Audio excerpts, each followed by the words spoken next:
We're here with Reverend Anna Watson, who's in the same community where the brother was, from the same community where the brother who was lynched and the brother that they tried to lynch is from.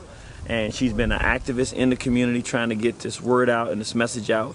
Could you tell us how you first heard about this situation and how you got involved? The first situation was with Miss Clark's son. And first it took a lot to just gather what did happen, how it happened, or what went on. And basically, I had never heard of lynching. Okay. But actually, because they don't use the word lynching, if someone hung, they will say that they was hung from, they call it a suicidal. That's the reason why I ain't never heard of it. So you've heard about this before? Right, I heard one over there by Wesley College, the hanging of one in a tree. Black man? Yeah. How long ago was that?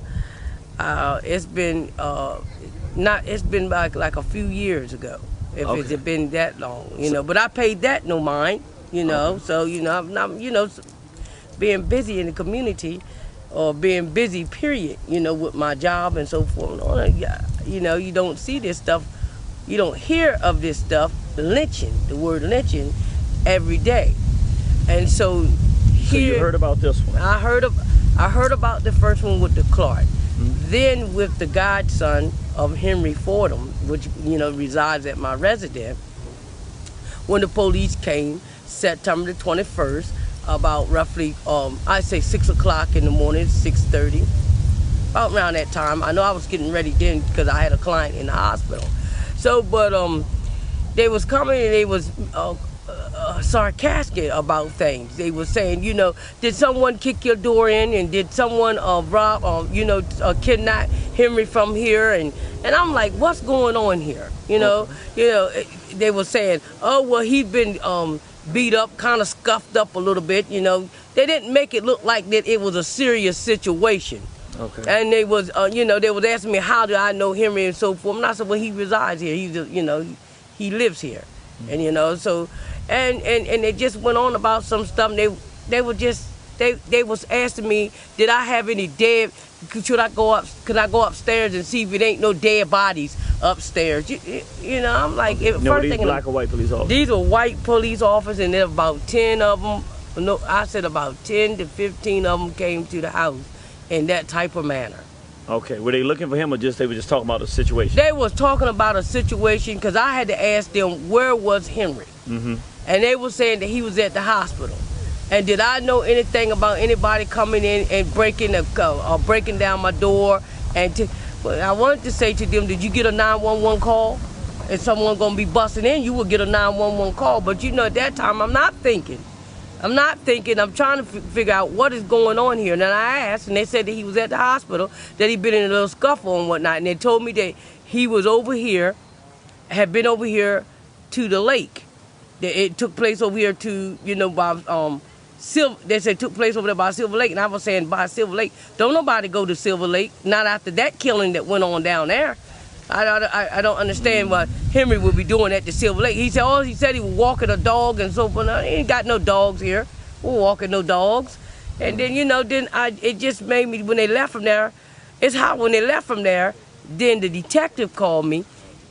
He called me and he said to me, he said, Miss Watson, Henry getting all his stories all mixed all up. And I said, well, you know what?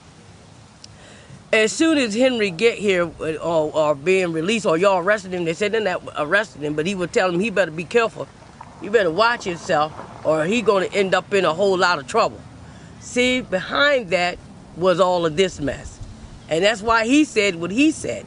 So, but early when Henry, he said that Henry was being released from the hospital, and they'd probably be back there to the house. So Henry came back to the house, and I sit and I talked with Henry, and I said, you know what? And Henry told me what was going on. I said, okay, we're going to see this detective, because this detective need to know that if something should have had kicked in, that if one crime committed down at Silver Lake, well, that's possible there's another crime. This crime is going on, and it's the same scenery. So you got a couple murderers still running around here. So these boys are actually murderers. They tried to attempt to kill him. He came back, when he came to me, he had no shoes on, no socks on. He was cut all up around the neck, jabbed all up around the neck, and so I'm like. So since that time, what have you been doing to try to get the community active and doing something about this lynching? Well, we've and been bringing having attention? meetings. We're having meetings. I'm on the phone. I'm not. Well, I want to say that I'm reaching out to people elsewhere in other states to come in and help, and even Washington. You know, it's time to come. You know, the whole city of Delaware need to be looked at.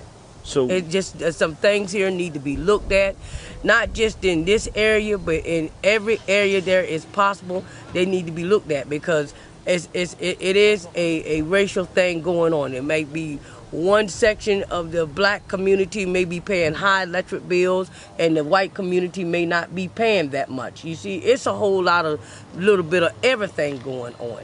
All right, well, thank you very much for your time. All right. All right, thank you.